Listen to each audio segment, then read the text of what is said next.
네, 오늘 함께할 네 분 패널 소개하겠습니다. 민현주 전 의원, 최수영 메시지 컨설턴트, 박진영 숙명여대 개건교수, 장윤선 정치전문기자 나오셨습니다. 어서 오십시오. 안녕하십니까. 반갑습니다. 오늘 유튜브가 조금 늦게 올라와서 많이들 놀라셨죠. 유튜브 실시간 댓글, 문자 메시지 샵 2315로 의견 보내주시면 소개를 해드리고 저희가 준비한 소정의 선물 BHC 치킨 쿠폰 드리고요. 자연주의 화장품 글램모의 선크림 보내드리도록 하겠습니다. 이메일로 인적 사항을 남겨주셔야 저희가 발송을 하니까요. 당첨자 가운데 아직 메일 안 주신 분들은 메일 발송 꼭 해주시기 바랍니다. 강릉에서 8월 5일부터 열리는 아이스쇼 관람하시고 싶은 분도 글 올려주십시오. 그러면 저희가 보내드리도록 하겠습니다. 아직도 몰라서 못 듣는 분들도 계시다고 합니다. 주변에 많이 알려주시고 구독 눌러주시고요. 오늘도 벌써부터 지금 많이 들어오시는데 장성철 소장도 오늘 들어왔어요. 치킨을 노리고 들어온 게 아닌가 싶은데. 욕심이 무한대입니다. 보니까 최수영 민현주 만세. 박진영 물러나라.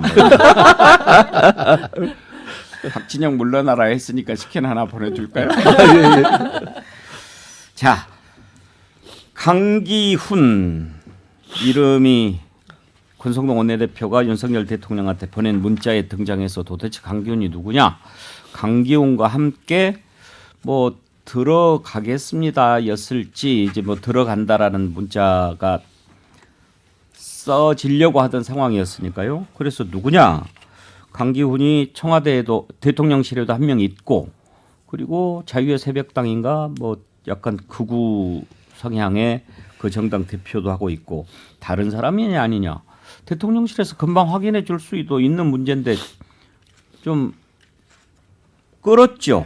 그런데 결국은 이제 그 사람 맞는 걸로 나왔어요. 장윤선 기자. 네, 맞습니다.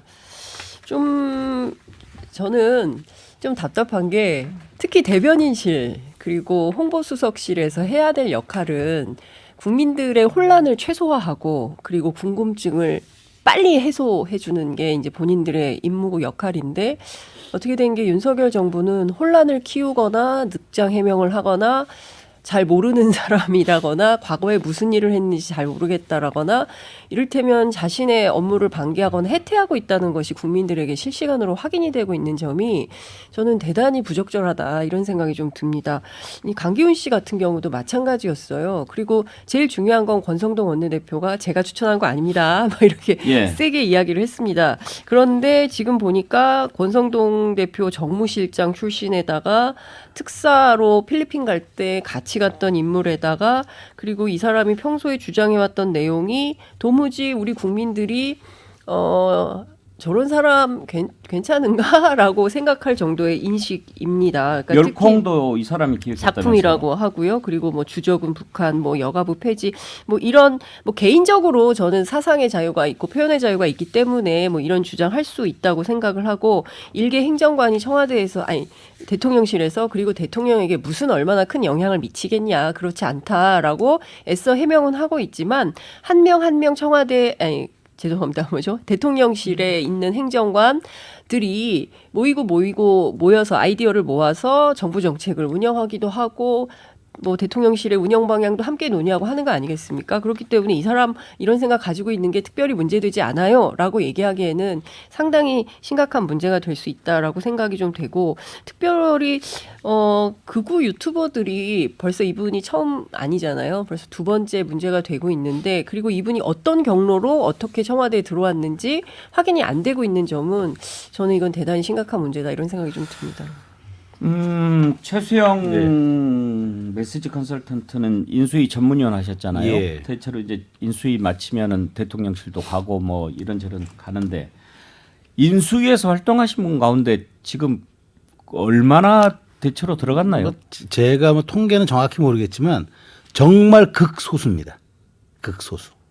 그런 경우는 처음이죠. 드문 케이스라고 저도 생각이 됩니다. 물론 인수위 하면은 한 3분의 1 정도는 거의 간다고 보거든요. 저희가. 그런데 이번은 그렇게 되지 않은 것 같고 굉장히 극소수라고 제가 들었습니다. 그러면 그동안에 인수위에서 활동하고 대통령실이나 다른 곳에 가서 이렇게 일했던 전례가 무너졌고 그리고 다른 경로로 이렇게 대통령실이 채워진다면 누가 그거를 했을까요? 글쎄 뭐 그러니까 장제원 의원이 비서실장 때 아마 그 통로 역할을 했던 거는 같아요. 그리고 다양한 경로로 추천이 됐던 것 같고 일부는 뭐 인사기획관으로 내정된 복두규 뭐 비서관 쪽에서도 좀 했겠죠. 근데 기본적으로 총량이 줄었어요. 그 대통령실 근무인원의 총량이 줄어서 기본적으로 좀 인수위에서 갈 수 있는 그 인력들이 좀 제한된 것도 좀 있을 거예요. 일부 부분은. 총량이 줄었다면 저는 더 궁금합니다. 총량이 늘어서 이런저런 사람들이 들어갔다면 그건 더 이해가 될 수 있지만 예. 총량도 줄었는데 지금 벌써 논란이 된 사람이 맨 처음에 김성회 뭐 다문화 종교 비서관 논란이 돼서 물러났지요. 예. 그다음에 안정권 씨 누나 네, 그렇죠. 논란이 됐었죠. 그리고 뭐 또 뭐 강릉 씨 예. 구급 채용 논란의 그 당사자였죠. 황 사장 아들. 예. 그것도 주기한 전 수사관 아들 대통령실 네. 직원 채용 논란이 있었고 다 지금 이런 사람 몇 명이나 지금 있어요 행정관은. 그러니까 저는 그래서 많은 국민들께서 아마 납득이 되지 않으실 것 같아요. 근데 제가 그때 한 달 전인가 이 논란이 있을 때 제가 방송에서도 얘기했던 것 같은데 저는 그래서 대통령실이 저는 전수조사해야 된다고 말씀을 드렸어요. 전수조사를 해서 제가 선제적으로 발표를 할 필요가 있다고 말씀을 드렸습니다. 그러니까 뭐냐면은 어떻게 논란이 될 수 있는. 그러니까 벌써 이제 강기훈 씨 같은 사람도 마찬가지잖아요. 논란의 소지가 될 수도 있다라고 정무적 판단이 가능한 분들은 미리 걸러서 이러이러한 분들은 이러이러한 특기가 있었고 이러한 장점이 있었기 때문에 우리가 기용을 했고 지금 활동하고 있다라고 먼저 공개해버리고 약간의 리스크를 사전에 좀 제거해버리면은 그나마 국민들이 동의할 수 있는데 사건이 터져서 꼭 논란이 된 다음에 뒷북 치듯이 따라오니까 국민들이 인사 문제가 가장 크다고 지금 여론조사에서 그 부정평가에 대한 그 포지션을 많이 주는 겁니다. 그러니까 더더군다나 지금 최영봉 홍보수석이 지금 장 기자님 잘 지적하셨지만 이틀이면 드러날 사안을 전혀 모르고 내가 그 사람한테 알지를 못한다라고 얘기했어요. 이거는 사실 무능에 가까운 거죠.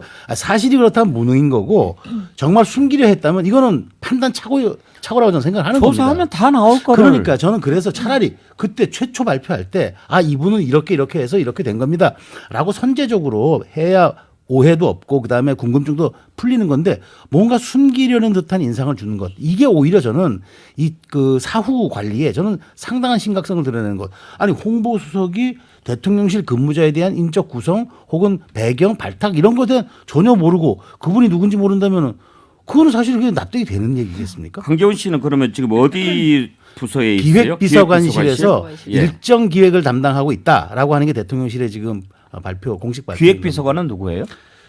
기획비서관이 저도 누군지 잘 모르겠습니다. 그런데 기획비서관이 아마 국정기획 쪽에 아마 있을 것 같은데 저도 정확히 모르겠습니다. 지난 그 선거 때 윤석열 대통령이 후보 시절에 뭐 패밀리 비즈니스 이런 이야기 했죠, 박진영 교수. 예, 정치를 패밀리 비즈니스다 이렇게 이야기해가지고 좀 깜짝 놀랐죠. 그 사실은 그 영화 대부에 나오는 대사입니다. 영화 대부에 이제 대부가 가족들 모아놓고 우리는 패밀리 비즈니스야 이런 이야기 하거든요. 그 이제 조폭이죠. 뭐 조폭이라는 이야기는 아니고요. 그런 것 같아요. 제가 봤을 때는 이 인사를 하신 분에 대해서 잘 안 밝히는 이유 중에 하나가 밝히기 어려운 분이 추천했기 때문에 잘 안 밝히는 거 아닌가 그런 사실 의심도 좀 듭니다. 이 강기훈 씨 같은 경우에도 권성동 원내대표는 본인이 추천 안 했다고 하거든요. 본인이 추천 안 했다 그러면은 누가 추천했을까? 우리 또 의심을 하게 됩니다.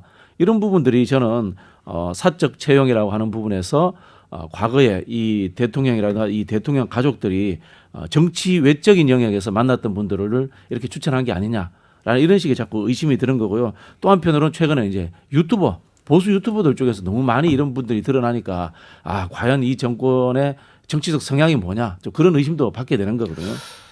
민현주 의원. 네. 이 정부가 청와대에서 나와서 용산에 간 이유도 네. 음습하고 뭔가 뭐 밀실 네. 이런 것을 좀 벗어나 보자 하는 차원에서 옮긴 거 아니겠습니까? 사실 이렇게 어려운 상황에 그 일부터 했어야 되느냐라는 논란도 그때 있었는데 그렇다면 그에 걸맞는 당당하고 밝은 모습으로 백악관 같은 경우에는 보니까 백악관에 근무하는 직원들 이름, 경력, 연봉까지 이렇게 다 공개를 하더군요. 그런데 도대체 어떤 사람들이 들어가 있는지 무슨 일을 하는지 연봉은 모르더라도 뭐 그런 건 좀 알아야 용산 시대에 걸맞는 거 아닌가요? 그렇죠. 국민과의 솔직한 소통을 하겠다라고 해서 사실은 그때 찬반 양론이 있었지만 윤석열 대통령이 뭐 밀어붙인 거죠. 그래서 그거에 대한 긍정적인 평가도 있어요. 저도 개인적으로 굳이 소신을 정하고 공약으로 했다면, 그리고 이전 대통령 후보들도 공약으로 했었거든요. 전 용산 이전은 저는 긍정적으로 평가를 해요. 그런데 지금 이제 인사 관련해서 논란이 나는 인사군들을 보면 8급이나 9급, 이제 권성동 원내대표가 실언을 해서 이제 이슈가 됐던 9급, 이제 보니까 대통령실을 구성을 할 때 8급, 9급 이 정도는 괜찮다. 누구를 넣어도 괜찮다라는 약간 안일한 인식이 있는 게 아닌가. 그러니까 말씀하신 대로 기획비서관은 제가 찾아보니까 박성훈 기획비서관이에요. 예. 예전에 부산시 정무부시장 했던 분이더라고요. 이번에 박형준 부산시장 네, 캠프에서도 뛰었고 굉장히 실력을 인정받은 분이에요. 그러니까 이런 분들 같은 경우에는 인선을 할 때 굉장히 신중히 하되, 그 소위 말하는 약간 대통령실에서는 하위 직급이라고 하는 분들에 대해서는 조금 안일한 생각이 있었던 게 아닌가. 이걸 누가 알겠어라는 그런 태도. 근데 사실 밖에서 뭐 안에서는 그럴 수 있는데 밖에서 볼 땐, 특히 당에서 볼 때는요, 대통령실에 있는 8급, 9급들도 굉장히 무거운 자리입니다. 거기, 그리고 저희 이번에 인선 난 걸 보면, 지난번에 난 거 보면요, 국회에서 보좌진들이든 뭐 그러니까 위원들로 있었던 굉장히 베테랑급들이 들어갔어요. 당시 최소한 10년, 15년, 20년 있던 분들이 행정관으로 들어가고 그랬거든요. 그분들은 아무 문제 없이 일을 잘하고 있는데, 이렇게 몇 명 들어간 인사들에 대해서 계속 문제가 되는 건, 인선을 할 때 확실하게 대통령실이 얼마나 무게감이 있는지에 대해서 조금 덜 인식하고 있는 게 아닌가. 지금이라도 바로 잡아야 된다 생각합니다. 민 의원님께서는 이제 보수 패널이신데 네. 지금 이렇게 대통령실에 논란이 되고 있는 몇몇 인사들을 보면 극우 성향이란 말이에요. 네. 이런 사람들로 채워져 가지고 국정 운영을 지원하는 것 걱정 안 되십니까? 걱정되죠. 저는 뭐 다른 인사, 특히 뭐 다문화 비서관 같은 경우는 이제 사표 내셨으니까 그랬고요. 강기훈 행정관 같은 경우는 솔직히 상당히 걱정되는 부분이 뭐냐면, 아니 뭐 9급인데 뭐 이렇게 말씀하시는 분들도 있지만, 그리고 뭐 역할을 해봤자 얼마나 하겠어라고 말할 수도 있지만, 이준석 대표 이후에 청년 지지층이 굉장히 많이 흔들리고 있어요. 그러니까 국민의힘을 좋아하건 안 하건. 근데 지난 대선 때를 전후를 보면 윤석열 대통령을 적극적으로 지지했던 20대, 30대 청년들은 국민의힘이 좋아서나 아니면 보수 이념을 충실히 따르기 때문에라기보다는 문재인 정부 실정, 민주당 문제를 대체할 만한 새로운 인물, 그게 윤석열이다. 이래서 지지한 거거든요. 우리 다 알고 있잖아요. 그러면 그 톤에 맞출 수 있는 인사를 했어야 된다고 생각을 해요. 근데 과연 강기훈 씨가 행정관이 그 톤에 맞는 그런 20, 30대를 대변할 수 있는 목소리냐라는 점에서 저는 대통령에게 잘못된 보고가 올라가고 있는 거 아니냐. 이 부분은 정말 정확하게 보고를 해야 돼. 이거는 대통령을 위해서 정확하게 분석을 하고 대안을 마련해야 된다고 생각해요. 자꾸 좋은 얘기만 해서, 대통령한테 좋은 얘기는 할 수 있죠. 이런 사람들 같은 경우는. 그러니까 정통 보수층도 아닌 아주 소수의 강성인데 목소리가 크니까 사실은 듣기 좋을 수 있어요. 그리고 영향력이 있는 것처럼 느낄 수도 있고. 장윤성 기자, 지금 네. 이제 권성동 원내대표는 본인이 추천한 사람이 아니라고 합니다만은 일단 뭐 그 사람에 대한 설명 없이 강기훈과 함께 뭐 들어간다 뭐 이런 문자를 보냈다는 것은 이미 대통령도 강기훈이 누군 줄 알고, 그렇죠. 권성동 원내대표하고 뭐 함께 한다고 하는 것은 그 부분에 관해서 뭔가가 이야기가 있었다라고 추리할 수 있는 거 아니에요? 저는 당연히 컨센서스가 있었다고 볼 수밖에 없는 그 문자 메시지 내용이라고 생각이 좀 되고요. 좀 대통령실의 해명이 납득되지 않는, 그러니까 우리도 잘 모르겠다. 이분이 어떻게 해서 대통령실에 결합해서 함께 일하게 됐는지 우리도 모른다라는 해명이 나온 게 강기훈 행정관이 처음이 아니에요. 그러니까 과거에도 보면 좀 납득 불가능하거나 이해할 수 없는 인사들에 대해서 좀 누군가의, 이분이 어쨌든 누군가의 흐름을 타고 대통령실에서 일하게 됐을 텐데 그게 누군지 해명이 잘 안 되는 그런 인사들이 있었고, 그 인사들에 대해서 사실은 우리는 잘 모른다면 그 윗선이잖아요. 그 윗선이면 사실은 대통령 내외분 또 관련이 돼 있다라고 볼 수밖에 없는 거거든요. 그러면 관련된 내용을 보다 구체적으로 상세하게 국민들이 납득할 수 있는 수준으로 설명을 좀 해줄 필요가 있다고 생각이 됩니다. 이제는. 왜냐하면 이게 한 번이면 그럴 수 있는데 두 번, 세 번 벌써 몇 번째 이게 되풀이 반복이 되고 있기 때문에 이에 대한 책임을 좀 지고 대통령께서 그냥 그 출근길 문답으로 단답식으로 얘기할 문제가 아니라 기자회견을 열든지 해서 이 문제에 대해서 충분히 국민들이 납득할 수 있을 정도로 설명이 좀 필요하다 이런 말씀을 좀 드리고 싶고요. 다른 거 다 떠나서 이 강기훈 행정관이 했던 이야기 중에 박근혜 전 대통령 탄핵에 중국 공산당이 개입됐다라거나 지난 총선이 뭐 부정선거였다라거나 이런 터무니없는 주장을 부정선거 주장도 했던 사람입니까? 그렇죠. 이런 주장을 했던 사람이 지금 청와대 대통령실 행정관으로 근무하고 있다는 것은 대단히 충격적인 일이고 이 문제에 대해서도 본인의 입장을 좀 밝힐 필요가 있다고 생각합니다. 여전히 그렇게 생각하는 것인지 아니면 입장이 바뀐 것인지 이 문제에 대해서도 대통령실에 충분한 설명이 좀 필요하다고 생각합니다. 아까 조수영 메시지 컨설턴트가 전수조사해서 할 필요가 있다 이런 얘기 하셨는데 대통령실이 그렇게 공개한 전례는 없죠. 그러니까 사실 이게 언제부터 이제 이런 일이 있었냐면 그러니까 이명박 정부 때까지는 그 청와대 조직도가 있었습니다. 그때 예. 청와대였으니까 청와대 조직도가 있어서 비서실장부터 맨 마지막 이제 그러니까 요원까지 행정관까지 했겠네요. 그래서 이제 조직도를 그려가 쭉 했어요. 이게 사실 대회비였는데 사실상 다 돌아다녔어요. 그래가지고 대관 업무하는 사람들은 이것을 구하는 게 가장 필수적인 요소였죠. 그런데 이게 그래서 계속 바뀔 때마다 군의 전화번호까지 적혀 있어요. 그래가지고 이제 돌았는데 이게 언제 없어졌냐면 박근혜 정부 때 출범하면서 저희가 그 청와대 들어가면서 아마 이게 좀 악용되고 여러 가지 이제 이제 말하자면은 로비 창구나 이런 걸로 활용된다라는 이제 있으니까. 그런 아마 인식이 있어가지고 그때부터 안 했어요. 예. 제가 알기로 문재인 정부도 안 한 걸로 알아요. 근데 뭐 그래서 대충 다 알았죠. 대충 다 알았지만 이제 이렇게 문서화돼가지고 그럼 국회 운영위에는 자료는 갑니까? 당연히 가겠죠. 국회 운영위는 뭐 이걸 당연히 요구하면 당연히 줘야죠. 그건 뭐 국회 운영위가 그는 청와대 조직도를 보겠다면 당연히 가야죠. 근데 일반 사람들이 알기가 쉽진 않죠. 뭐 일반 사람들까지 다 알 필요는 언론사들도 알기는 없지만. 쉽지 않아. 언론사들도 아름아름 취재를 해야 아는 거지. 그렇게 공개된 조직도가 없죠. 지금은 없어요. 근데 그게 있으면 전 차라리 그때 그런 생각이 들어요. 그러니까 지자체 공무원들도 그 조직도를 보면 내가 어디 가서 누굴 만나야 되는지 알겠구나. 정확히 보이는데 이제 지금은 그런 게 오히려 그 약간 그늘로 들어가 버리니까 전 차라리 이거 공개하는 것도 한 방법이라고 봐요. 뭐 그렇게라든지 해서 좀 투명하고 문제 없이 굴러가고 있구나 이런 게 좀 나와줘야 되지 않는가 그런 생각이 듭니다. 자, 강기훈 가지고 너무 오래 끌었는데요. 이 논란을 가지고 과연 대통령은 어떤 생각을 갖고 있을까 궁금했지요. 그런데 어제 행사가 있었습니다.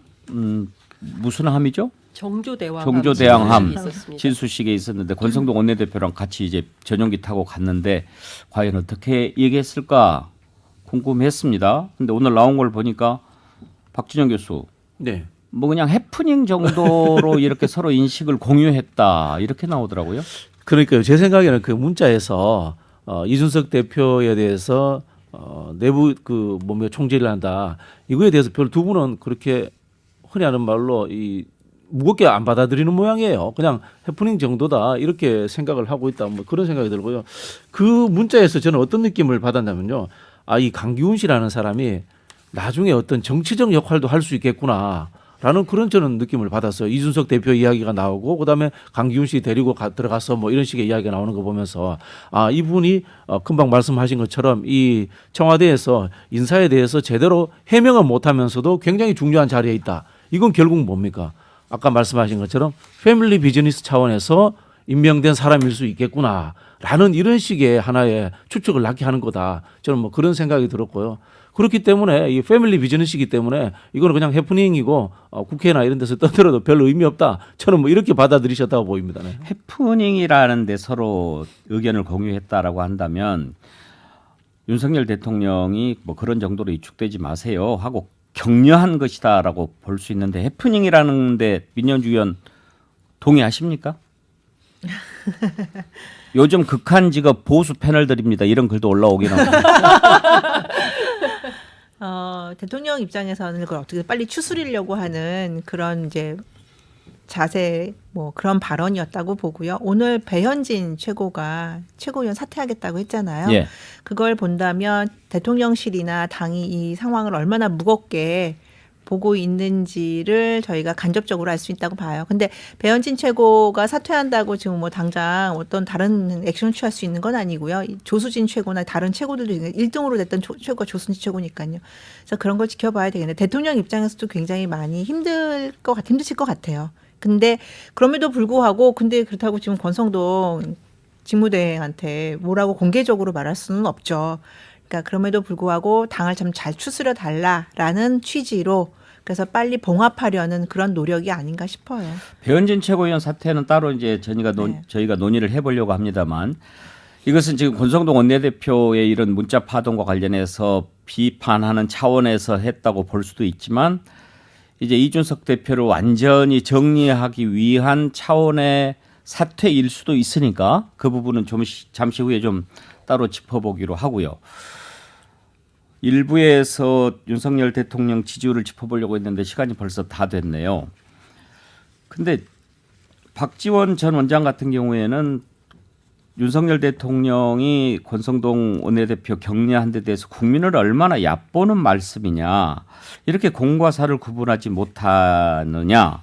대통령께서 당무 개입 안 한다고 했는데 거짓말한 거 아니냐. 대통령이 사적인 대화를 했다고 하는데 대통령과 영부인한테 사적인 일이 어디 있냐. 대국민 사과를 해야 한다고 생각한다. 이렇게 얘기했습니다. 사과할 일이라고 생각하십니까, 박진영 교수? 글쎄요, 뭐 사과까지는 뭐 저도 잘 모르겠습니다만은 일단은 그 권성동 대표는 대국민 사과를 좀 제대로 할 필요가 있다는 생각이 듭니다. 그냥 사과 벌써 3번 했잖아요. 3번 했는데 그 뭐 느낌 자체가 그냥 회피용 그런 느낌이었어요. 근데 저는 대통령의 사과가 반드시 필요하다고 생각합니다. 왜냐하면 이 사건은 대통령이 늘 얘기했어요. 도어스태핑에서 나는 당무에 개입하지 않는다라고 이야기를 했고 결국 그것이 거짓말이라는 게 들통이 난 것이기 때문에 이 문제에 대해서는 반드시 책임을 지고 넘어가야 된다라는 생각이 좀 듭니다. 이거에 대해서 그냥 뭐 권성동 대표한테 농담 섞어가지고 아이 뭐 이것 때문에 며칠 혼났겠네. 예. 이렇게 하고 넘길 일인 것인지 국민들은 이렇게 위중한 상황이라고 생각하는 데 대해서 대통령이 정말 이렇게 생각하고 있다면 이거는 매우 심각하다. 그래서 제가 국민의힘 내부를 좀 취재를 해봤어요. 그랬더니 대통령의 생각은 또 이게 아니다라는 메시지가 나오고 있습니다. 뭔 말인지 또. 무슨 얘기냐면 이런 기자들한테 이런 시간이 얘기를 다 돼버렸네요. 아이고. 이후에 좀 들려주세요. 네. 전하는 말씀 듣고 돌아오죠.